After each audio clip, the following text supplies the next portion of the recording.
اب نبی صلی اللہ علیہ وسلم ایک دفعہ ایک شادی میں گئے تو آپ نے پوچھا یہاں کیا ہو رہا ہے؟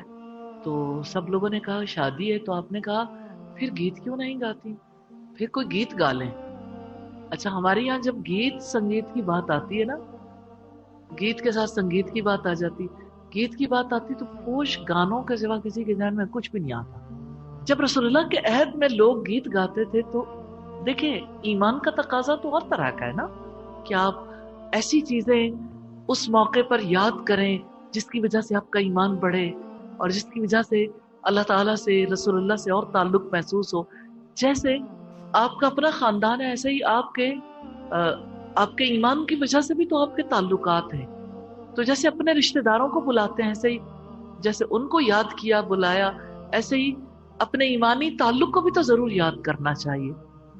تو نبی صلی اللہ علیہ وسلم کے دور میں کس طرح خوشی منائی تھی جب آپ صلی اللہ علیہ وسلم مدینہ تشریف لائے تھے، اور کس طرح سے خواتین چھتوں پر اور لڑکیاں چھوٹی بچیاں راستوں میں کھڑے ہوئے نبی صلی اللہ علیہ وسلم کو خوش آمدید کہہ رہی تھی، اور مرد باہر نکل کے استقبال کرنے کے لیے گئے تھے، لیکن ان کے ساتھ بینڈ نہیں تھے، باجے نہیں تھے، ڈھول بھی نہیں پیٹا جا رہا تھا.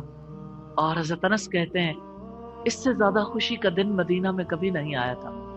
اتنا خوشگوار دن تھا کہ سب کے دل محبت سے بھرے ہوئے تھے، اور سب لوگ بہت ہی منتظر بھی تھے. اور مدتوں انتظار کے بعد، آپ کو پتہ ہے جب پیدل لوگ آ رہے ہوں یا گھوڑے پہ یا یعنی اونٹ پہ سوار ہو کے آ رہے ہوں تو پتہ نہیں ہوتا کہ کتنا ہی عرصہ لگ جائے، کیونکہ جانور نے تو اپنی مرضی سے چلنا ہے. اندازہ تو ہوتا ہے اتنے عرصے میں، لیکن ہر روز نکلتے تھے، دیکھتے تھے کہ اللہ کے رسول کب آئیں گے. ایک دن ایسا ہوا سب صبح سے دیکھنا شروع ہوئے، دوپہر تک دیکھتے رہے، جب نہیں پہنچے تو لوگ گھروں کو واپس لوٹ آئے. لیکن ایک یہودی باہری تھا، اس نے جب دو لوگوں کو دیکھا سفید کپڑوں میں ملبوس ہیں تو وہ بھاگا بھاگا انصار کے پاس آیا اور کہنے لگا کہ وہ تمہارے مہمان آ پہنچے ہیں. تو مدینہ میں خوشی کی لہر دوڑ گئی، اور پھر مدینہ نے وہ منظر پیش کیا جو خوشی کا سب سے بڑا منظر ہے. تو اسی طرح سے یہ وہ چیزیں جس کے اوپر بہت زیادہ غور و فکر کرنے کی بھی ضرورت ہے، اور اپنے آپ کو اللہ تعالیٰ اور اس کے رسول کی طرف رخ کرنے کی بھی ضرورت ہے. حضرت خدیجہ کی شادی میں کیا ہوا تھا؟ ایک فرد دولہا والوں کی طرف سے، ایک دلہن والوں کی طرف سے.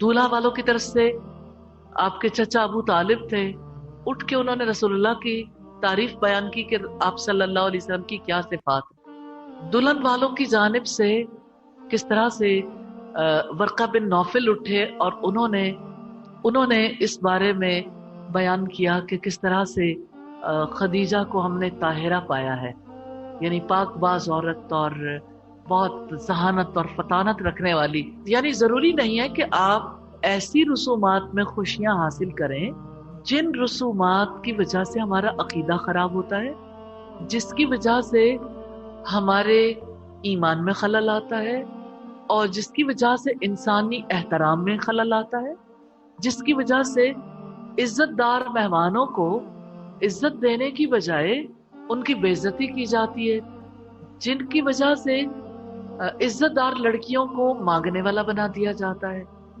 جن رسومات کی وجہ سے لڑکیوں کی بے حرمتی ہوتی ہے، جس کی وجہ سے بے حیائی رواج پاتی ہے. تو بہت سارے دلائل ہیں نا. تو ایسی خوشیوں کو ضرور یہیں پہ تلاش کرنا ہے، یعنی خوشیوں کو کہیں اور بھی تلاش کیا جا سکتا ہے.